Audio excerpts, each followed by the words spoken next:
இன்னைக்கு நம்ம பார்க்க போகிறது ஒரு பியூட்டிஃபுல்லான பாஸ்டர். ராமாயணில் இருக்கிற ஹனுமார் பற்றி அங்கேருந்து எடுத்த ஒரு போஸோட பெனிஃபிட்ஸும் அது எப்படி பண்ணணும்னு இப்போ பார்க்க போகிறோம். போஸோட பேர் பரிவிருத்த ஆஞ்சநேயா, ஒரு ட்விஸ்டான ஆஞ்சநேயா போஸ். அது எப்படின்னு இப்போ பார்க்கலாம், சரிங்களா? ஸோ போஸ் எப்படின்னா, நம்ம ஃபர்ஸ்ட் லெஃப்ட் லெக்கை மேட்டோட லெஃப்ட் கார்னருக்கு எடுத்துன்னு வரணும், ஓகேங்களா? ரெண்டு கையும் கீழே வச்ச உடனே ரைட் லெக்கை மேட்டோட எவ்வளோ பின்னாடி எடுக்க முடியுமோ எடுத்துன்னு முட்டியை கீழே வச்சுக்கோங்க. அதுக்கப்புறம் ரைட் ஹேண்ட் மேட்டோட நடு பாகத்தில் எடுத்துன்னு வந்துட்டு பின்னாடி பாருங்கள், ட்விஸ்ட். உங்கள் லெஃப்ட் லெக்கை ஓப்பன் பண்ணி வைக்கலாம், இல்லைனா சில பேருக்கு கீழே வச்சா தட் இஸ் ஈஸியர்னா அப்படியும் வச்சுக்கோங்க. It's lot easier to have the legs open. பண்ண உடனே முட்டியை பெண்ட் பண்ணி கையால் பேக் ஃபுட்டை பிடிச்சி ஷோல்டர்ஸை ரோல் பண்ணி மேலே பார்த்துக்கோங்க. Hold the pose for 5 breaths.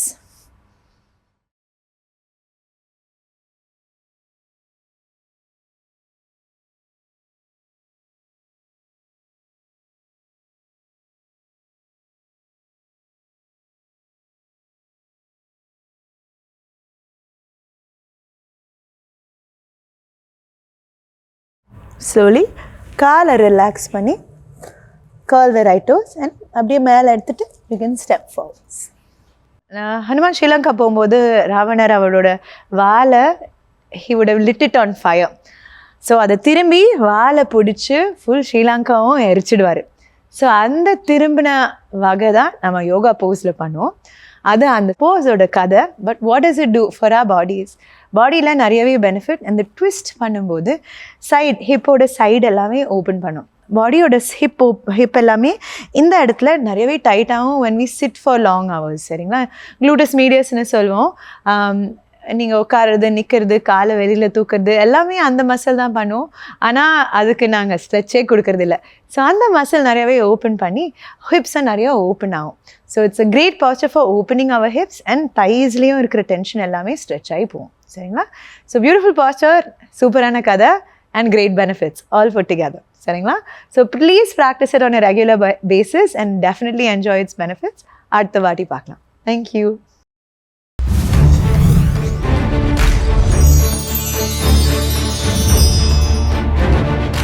நாம பார்க்க போறது டிராகன் பிளட் ட்ரீ, இரத்த குருதி மரம் அப்படின்னு சொல்றாங்க. அதாவது நீங்க சில நாவல்களில் படிச்சிருப்பீங்க, சிறுகதைகளை படிச்சிருப்பீங்க, சில திகிலான கதைகளில் நீங்கள் கேள்விப்பட்டிருப்பீங்க. மரத்தை வெட்டினா அதுலேருந்து ரத்தம் வருது அப்படின்லாம் நீங்கள் கேள்விப்பட்டிருப்பீங்க. உண்மையாகவே நிஜத்திலே நீங்கள் பார்த்துருக்கீங்களா? அப்படி பார்த்தீங்கன்னா அந்த மரம் எவ்வளோ ஒரு அச்சம் தரக்கூடிய மரமாக இருக்குன்னு யோசிச்சு பாருங்க. அப்படி உண்மையிலே மரம் இருக்கா அப்படின்னா இருக்குதுங்க. அதாவது இந்தியாவினுடைய எல்லைக்கு உட்பட்ட பகுதிக்கு பேர் தான் ஏமன். அந்த ஏமன்ல இருக்கக்கூடிய அந்த ஏடன் கலாச்சாரம் அப்படின்னு சொல்லுவாங்க. அதாவது கார்டாவுய் அப்படின்னு சொல்லக்கூடிய ஒரு கால்வாய், அது பக்கத்துல இருக்கக்கூடிய அரபிக்கடல், இந்த ரெண்டுக்கு நடுவுல இருக்கக்கூடிய ஒரு தீவு தான் இந்த முக்கியமான ஒரு தீவு. அங்கதான் இந்த ஏடன் அப்படிங்கிற அந்த நாடு இருக்கு, ஏமன்னு சொல்லக்கூடிய அந்த பகுதி. அங்க ஒரு மலை உச்சி பிரதேசத்துல இருக்கக்கூடிய ஒரு மரம் தான் இந்த டிராகன் பிளட் ட்ரீ, குருதி மரம் அப்படின்னு நம்ம அழைக்கிறோம். இந்த உயரம் வந்து பார்த்தீங்கன்னா 33லேருந்து 39 அடி வரைக்கும் அது உயரத்துல இருக்குங்க. அது மட்டும் இல்லை, அந்த மரம் வந்து பார்த்தீங்கன்னா ஒரு அமானுஷ மரம் அப்படின்னு சொல்லலாம். அதை பார்க்கறதுக்காகவே உலகத்துல பல நாடுகள்ல இருந்தும் சுற்றுலா பயணிகள் வந்துகிட்டு இருக்காங்க. ஒரு மரம் மட்டுமே 650 ஆண்டு காலம் வாழக்கூடிய மரம் அந்த மரம். இந்த நாட்டினுடைய மிகப்பெரிய சுற்றுலா வருமானமே எது ஏற்படுத்தி கொடுக்குதுன்னா இந்த மரம் தான் ஏற்படுத்தி கொடுக்குது. போன்சாய் ட்ரீ மாதிரி ஒரு கொடை மாதிரி இருக்கும் இது. இதை வெட்டினீங்கன்னா இதுல இருந்து ரத்தம் வருது. ஆச்சரியமா இருக்கு இல்லையா? ஆனா அது உண்மையிலேயே ரத்தமா அப்படின்னு ஆராய்ச்சி பண்ணி பார்த்தா அது ரத்தம் இல்லைங்க. அந்த மரத்தினுடைய பிசின், அந்த மரத்திலிருந்து வரக்கூடிய அந்த பிசின் பார்ப்பதற்கு ரத்தத்தை போல இருப்பதனால தோற்றத்துல அந்த மரத்திலேருந்து ரத்தம் வர்ற மாதிரி நமக்கு வந்து தோன்றும். அப்பேற்பட்ட ஒரு அதிசய மரம் அந்த மரம். இந்த மரத்துல உள்ள இந்த பிசின்ல இருந்து தான் வெட்டுக்காயங்களுக்கான மருந்துகள் செய்யப்படுது. அது மட்டும் இல்லைங்க, இன்னைக்கு உலகம் முழுக்க இருக்கக்கூடிய நோய்கள்லேயே மிக முக்கியமான நோய்கள்னா ரெண்டு. ஒன்று கேன்சர், இன்னொன்று எய்ட்ஸ். இந்த ரெண்டு நோய்களுக்கான மருந்தும் இந்த மரத்தினுடைய பிசினிலிருந்து தயாரிக்கப்படுகிறது அப்படின்னா அது எவ்வளவு முக்கியத்துவம் வாய்ந்த மரம்னு பாருங்க. மரத்திலேருந்து ரத்தம் வர்றதுனால இந்த ரத்தம் டிராகனின் ரத்தம் அப்படின்னு அந்த பகுதியில் உள்ள மக்கள் அழைக்கிறாங்க. புராண ரீதியா சில விளக்கங்களை அவங்க சொல்றாங்க. அதனால இதுக்கு டிராகனோட ஒப்பிட்டு இந்த பெயர் வழங்கப்பட்டிருக்கு. மலையினுடைய உச்சியில இருக்கக்கூடிய இந்த மரத்துல பார்த்தீங்கன்னா எப்படி இந்த மாதிரியான ஒரு தன்மை இருக்கு அப்படிங்கிறது ஒரு ஆச்சரியத்தை ஏற்படுது. அந்த மரத்தினுடைய வேர்கள் பாறைகளை பிளந்து கொண்டு போகக்கூடிய அந்த வேர்களினுடைய கடின தன்மையினுடைய காரணமாக கூட இருக்கலாம் அப்படின்னு சொல்றாங்க. ஏன்னா சாதாரண சமவெளியிலேயோ அல்லது நீர்நிலைகள் இருக்கக்கூடிய பகுதியிலேயோ வளரக்கூடிய செடிகளை காட்டிலும் மலையினுடைய உச்சியில வளர்கிற போது அது வெப்பத்தை தாங்கி வளரக்கூடிய மரங்களாக இது இருக்க வேண்டும். அந்த வகையில இது மிக கடுமையான வெப்பம் நிலவக்கூடிய பகுதி. அந்த பகுதி கடுமையான வெப்பத்தையும் தாங்கி வளரக்கூடிய இந்த மரம் அதற்குள்ள எப்படி இந்த ரத்தம் போன்ற தன்மை ஏற்பட்டிருக்கு இல்லையா? அது ஒரு மிகப்பெரிய இயற்கையினுடைய ஒரு மிகப்பெரிய அதிசயம். எத்தனையோ அதிசயங்களை நம்ம பார்க்குறோம். அதுல இயற்கையினுடைய மிகப்பெரிய அதிசயத்துல ஒன்றாக ஒரு அதிசய மரமாக காட்சி தரக்கூடியதான் இந்த டிராகன் பிளட் மரம் அப்படிங்கிறது. அது மட்டும் இல்லாம சில மக்களினுடைய நம்பிக்கைக்கும் வழிபாட்டுக்கும் உரிய மரமாகவும் அந்த பகுதியில அந்த மரங்களை அந்த இனத்தினுடைய பூர்வ குடிமக்கள் அதை பார்த்துக்கிட்டு இருக்கிறாங்க. அந்த மரத்துக்கான சில வழிபாடுகள் அது மாதிரியும் சில பழங்குடி மக்கள்ல ஒரு நம்பிக்கைகளும் அவங்கள சுத்திய விஷயங்களும் அதுல இருக்கிறத நாம பார்க்க முடியுது. அதுவும் ஒரு குறுகிய நிலப்பரப்புடைய அந்த ஏமன்ல, அதுவும் இந்தியாவின் ஆளுகளுக்கு உட்பட்ட அந்த இடத்துல பார்த்தீங்கன்னா இப்படி ஒரு அதிசய மரம் இருக்குது அப்படிங்கிறது எல்லாருக்குமே ஒரு பெரிய வியப்புல ஏற்படுத்துது.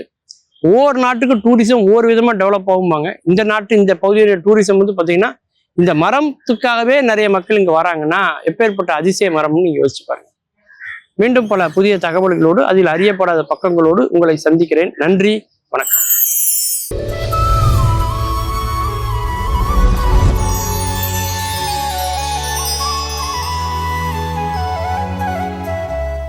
பாராட்டுங்கிறது நிச்சயமாக தேவை தான். ஒவ்வொருத்தரையும் பாராட்டினா தான் நல்லது நடக்கும், மகிழ்ச்சி ஆகும், ஊக்கம் அடைவாங்க அப்படின்லாம் சொல்லலாம். ஆனால் அது நியாயமானதாக இருக்கணும். பாராட்டுங்கிறது பொற்குடத்திற்கு பொட்டிட்டது போலன்னு சொல்லுவாங்க. ஏற்கனவே அது தங்க குடம், அதில் பொட்டு வச்சோம்னா சந்தனமும் குங்குமம் வச்சோம்னா ஒரு ஜொலிக்கும்ல, அது மாதிரி பாராட்டு இருக்கணும். தேவையில்லாமல் ஒன்றுமே இல்லாததுக்கு நீ இந்திரன் சந்திரன் தேவையில்லாத பாராட்டு அதெல்லாம் பண்ணக்கூடாது. அப்படி தான் வாழ்க்கையில் பல பேர் எந்த திறமையும் கிடையாது, ஆனால் பாராட்டி பேசுகிறதுல சில பேர் வல்லமையோடு இருப்பாங்க. அவங்க பேசுகிறதெல்லாம் உண்மை மாதிரியே இருக்கும். அவ்வளோ அழகாக தமிழை வளைச்சி பிடிச்சி அப்படி அழகாக முட்டு கொடுத்து நிப்பாட்டுவாங்க. பொய் தான், அதற்கு போலியான அணிகலன்களை சூட்டுறது அது பாராட்டு கிடையாது. அது தெரிஞ்சும் போகும். அப்படி பாராட்டுறதுனால என்ன நன்மை வரப்போகுது? கேட்குற வரைக்கும் அவருக்கு நல்லா இருக்கும்.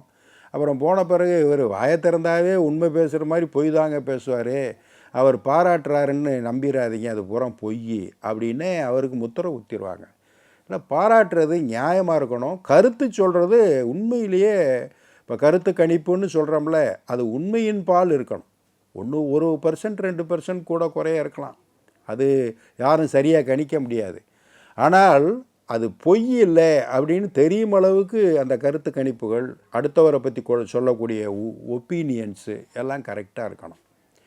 ஒரு ராஜா, அவர் புதுசாக ஆட்சிக்கு வந்திருக்கார். அவர் இளவரசர் தான், புதுசாக ஆட்சிக்கு வந்துட்டார். பட்டமேற்று 3 மாதம் ஆகுது.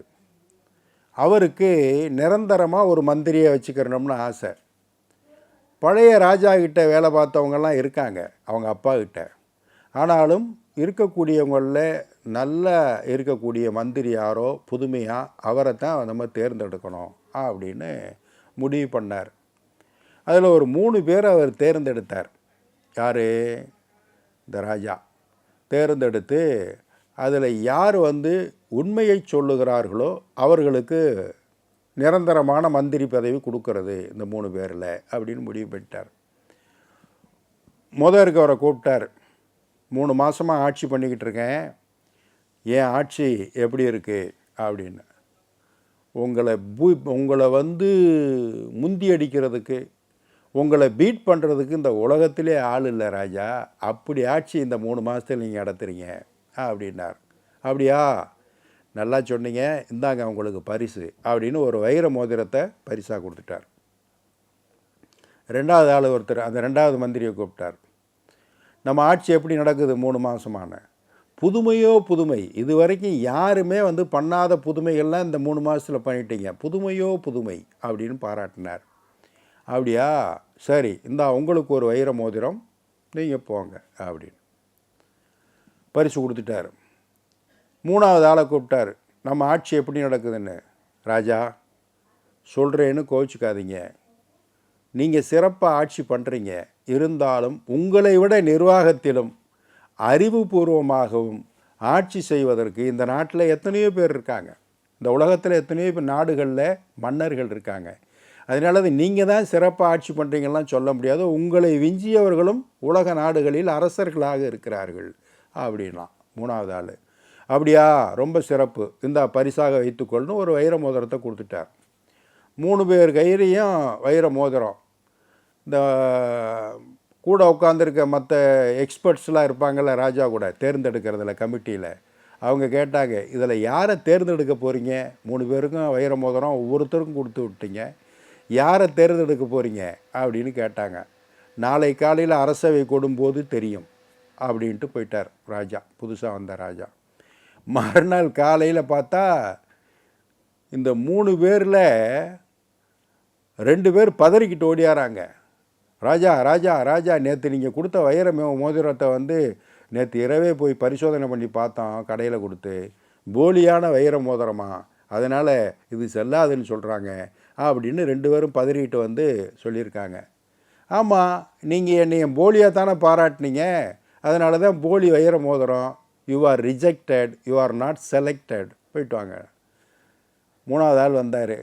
ராஜா, நீங்கள் கொடுத்த வைர மோதிரம் இதோ இருக்கிறது, நான் இன்னும் பரிசோதனை பண்ணி கூட பார்க்கவில்லைன்னு. அது ஒரிஜினல் மோதிரம் தான், பரிசோதனை பண்ண மாட்டீங்கன்னு தான் அது கையில் கொடுத்தோம். நீங்கள் தான் மந்திரி, இனிமேல் எங்களை நீங்கள் பார்த்துக்க வேண்டியது, எனக்கு அறிவு ஆலோசனை எல்லாம் சொல்லி மற்ற நாடுகளில் இருக்கக்கூடிய மந்திரிகளை விட அரசர்களை விட நான் சிறப்பாக ஆட்சி புரிகிறேன்னு சொல்லும் அளவுக்கு என்னை உருவாக்க வேண்டியது உங்கள் பொறுப்புன்னு சொன்னாராம். இதுதான் இயல்பான பாராட்டு. அடுத்த ஒரு நிகழ்வில் சந்திப்போம். இந்த நாள் இனிய நாளாக அமைய நல்வாழ்த்துக்கள். வணக்கம்.